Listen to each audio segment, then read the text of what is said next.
High, আসসালামু আলাইকুম। আমি ফারিহা তাসনিম। আপনাদের সবাইকে আমার কুকিং চ্যানেলে স্বাগতম। আজকে আমি যেই রেসিপিটা ট্রাই করব সেটা হচ্ছে রসমালাই, যেটা আমাদের সবার পছন্দর। এবং আজকে আমি কিভাবে নির্ভুলভাবে আপনি ফার্স্ট ট্রাইতেই একটা পারফেক্ট রেসিপি বানাতে পারবেন সেটা ডিসক্রাইব করব। প্রথমেই আমি মেপে 1 কাপ গুঁড়ো দুধ একটা বাটির মধ্যে দিয়ে দিচ্ছি। এরপর আমি একে একে অ্যাড করব বেকিং পাউডার। আমি অল্প একটু বেকিং পাউডার দিচ্ছি, আমি খুব বেশি দিব না, কারণ না হলে এটা বেশি ফুলে ফেপে ভেঙে যাবে। তাই আমি সামান্য পরিমাণে বেকিং পাউডার দিব।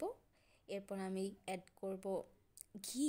ঘিটা খুবই সুন্দর, আপনি তেল দিয়েও এটা বানাতে পারেন আর বাটার দিয়েও, বাট ঘি দিলে একটা সুন্দর ফ্লেভার আসে এবং মিষ্টিটা খুব সুন্দর হয় দেখতে। উপকরণগুলো দিয়ে আমি এটাকে খুব সুন্দর মতো হাতে মাখিয়ে নিব, মিক্স করে নিব, যাতে আমার ঘি বেকিং পাউডার আমার গুঁড়া দুধের সাথে ভালো করে মিক্স হয়ে যায়। এরপর আমি একটা ডিম নিয়ে নিচ্ছি, আর ডিমটাকে আমি কাঁটা চামচ দিয়ে ফেটে নিলাম। ফেটে নিয়ে আমি সেটা আমার এই মিক্সচারে অ্যাড করেছি।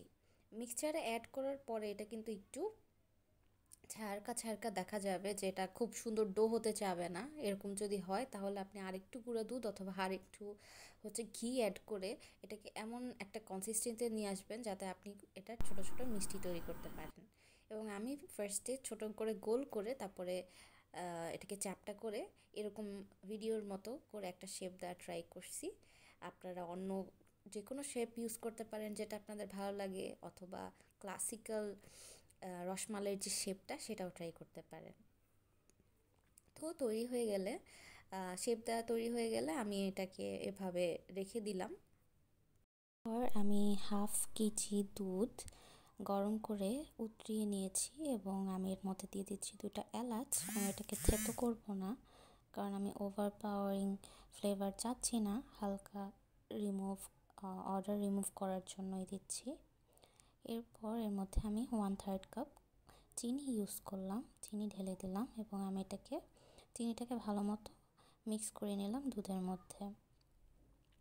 এরপর একে একে আমার রাখা মিষ্টিগুলা আমি একটা একটা করে গরম দুধের মধ্যে দিয়ে দিব এবং এরকম একটা একটা করে সবগুলো আমি দিয়ে দিব। এবং দেখতেই পাচ্ছেন যেগুলা অলরেডি ফোলা শুরু করেছে।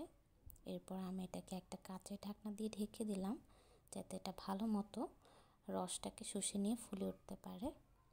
এবং আপনি ভিডিওতে দেখতে পাচ্ছেন যেটা কি সুন্দর করে রসটাকে শুষে নিয়েছে।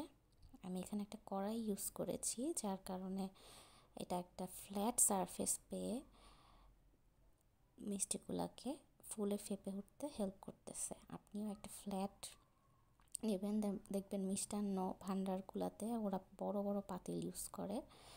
সো আপনিও সেই ট্রিকটাকে কাজে লাগাতে পারেন।